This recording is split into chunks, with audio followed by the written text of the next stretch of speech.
The clock had just struck midnight when Emma's car sputtered to a stop, the needle on the gas gauge resting precariously on E.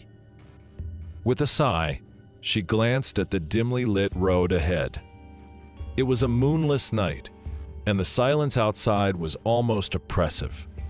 She hadn't seen another vehicle in miles, and the thought of being stranded alone sent a chill down her spine. Spotting a flicker of light in the distance, she made her way toward what appeared to be an old, run-down gas station. The sign hanging above was barely legible, the paint peeling away like dry leaves. She pulled up to one of the rusty pumps, the car's engines sputtering one last breath before going silent. As Emma stepped out, the cold night air wrapped around her, making her shiver. She approached the gas station's entrance, her footsteps echoing in the empty parking lot. The door creaked open, and she was greeted by an eerie stillness. The station's interior was dimly lit by a single flickering bulb hanging from the ceiling. Shelves lined with dusty, outdated products stood like forgotten sentinels. "Hello?" Emma called out, her voice sounding small and uncertain. No answer. She made her way to the counter, where an old, tarnished bell sat. She gave it a tentative ring, the sound piercing through the silence like a knife.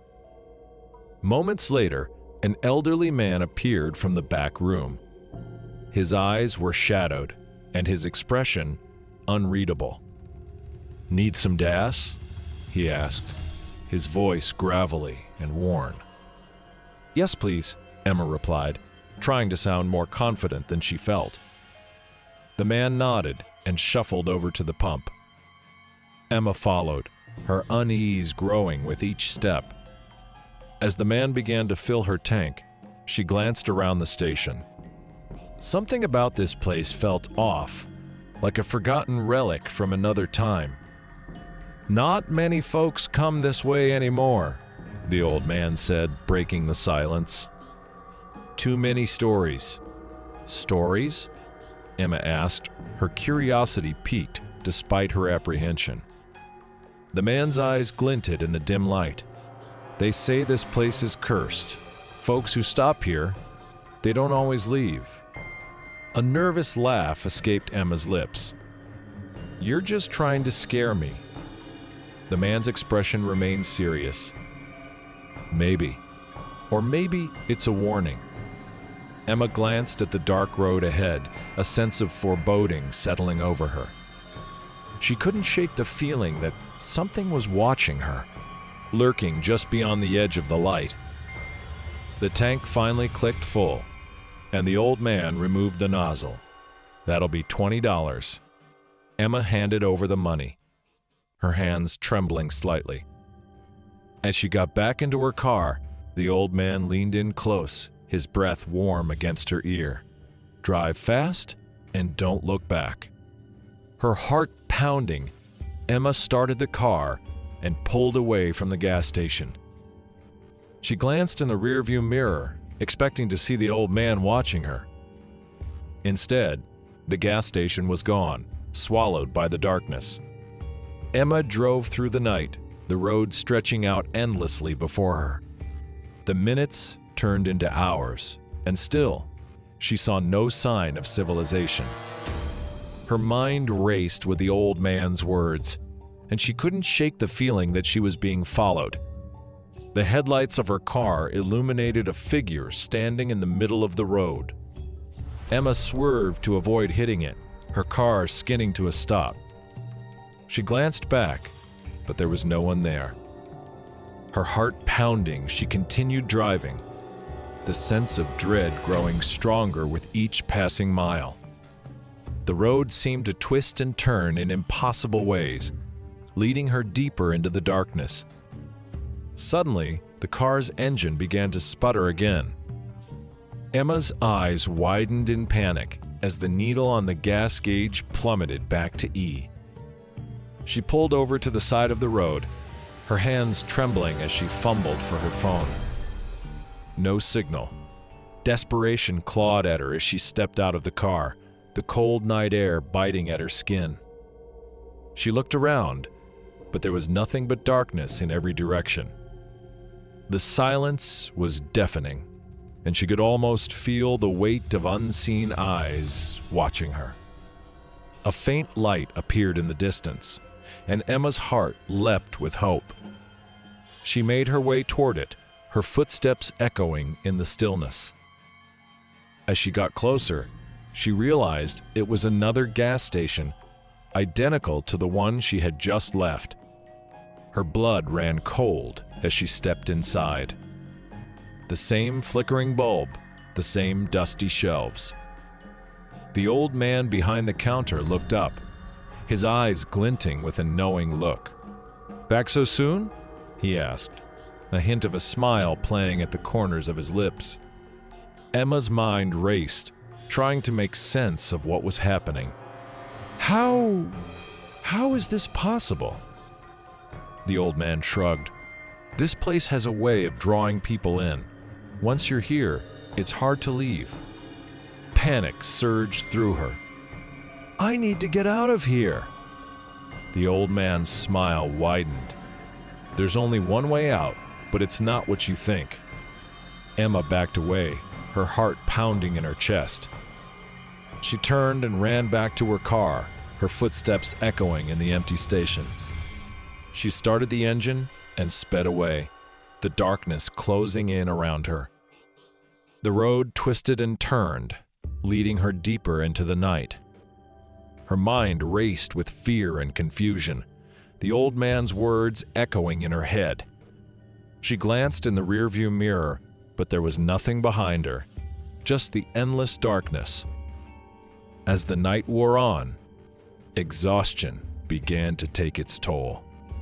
Emma's eyes grew heavy, and her grip on the steering wheel slackened.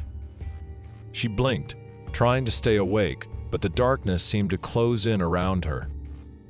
The car's engine sputtered one last time, and the headlights flickered out. Emma's eyes widened in panic as the darkness swallowed her whole. In the silence, she could almost hear the old man's voice, a whisper in the dark. There's only one way out. The legend of Emma's disappearance spread quickly, and the old gas station became a place of mystery and fear. Travelers who heard the tale would avoid the station, opting to take longer routes just to steer clear of its ominous presence. Yet, some brave souls or skeptics, lured by curiosity or the challenge of facing their fears, would still find themselves drawn to its desolate pumps. One such night, a group of friends on a road trip decided to test the legend. Max, Lily, Jake, and Sarah were thrill-seekers at heart, always on the lookout for the next adrenaline rush. The thrill of exploring the unknown and the idea of encountering the supernatural was too enticing for them to pass up. "Come on, guys, it's just an old gas station," Jake said with a laugh as they approached the flickering lights. "But what if the stories are true?" Lily asked, her voice tinged with both excitement and apprehension. Max, who was driving, shrugged. "We'll never know unless we check it out." The group pulled up to the station, their car's headlights illuminating the rusty pumps and peeling paint. As they stepped out, a sense of unease settled over them. The air felt colder, and the night seemed unnaturally still. "Maybe we should just get some gas and go," Sarah suggested, her voice barely above a whisper. "Nah, we've come this far. Let's see if the old man's here," Max said, leading the way inside. The interior was just as Emma had described, dimly lit by a flickering bulb, with dusty shelves and an eerie stillness. The old bell on the counter remained, and Max gave it a confident ring. Moments later, the old man appeared, his eyes glinting with the same knowing look. "What can I do for you folks?" "We need some gas," Max replied, trying to hide his nervousness. The old man nodded and shuffled over to the pump, just as he had for Emma, As he filled the tank, the friends huddled together, their eyes scanning the dark surroundings. "Have you heard the stories about this place?" Jake asked, breaking the silence. The old man chuckled. "Stories? Oh, I've heard plenty, but they're just that, stories. Do you really believe that?" Lily pressed, her curiosity getting the better of her. The old man's eyes met hers, and for a moment, she saw a flicker of something, regret, perhaps, or a warning. Sometimes, it's best not to ask too many questions. With the tank full, the friends got back into their car, the sense of unease growing stronger. As they drove away, the old man's final words echoed in their minds. "Drive fast and don't look back." The road ahead seemed darker than before, and the headlights barely penetrated the inky blackness. Sarah glanced back at the gas station, but it had already vanished from sight. "Do you think it's true?" she asked, her voice trembling. "I don't know," Max replied, his grip on the steering wheel tightening. "But let's not take any chances. How is this possible?" Lily whispered, her voice barely audible. Max pulled the car to a stop, and the friends stepped out, their eyes wide with fear. They made their way inside, and the old man was there, waiting for them. "Back so soon?" he asked, his smile unsettling. "We need to get out of here," Max said, his voice shaking. "There's only one way out," the old man replied, his eyes glinting in the dim light. Panic surged through the group as they ran back to their car. Max started the engine and sped away, the darkness closing in around them. The road twisted and turned, leading them deeper into the night. Their minds raced with fear and confusion, the old man's words echoing in their heads.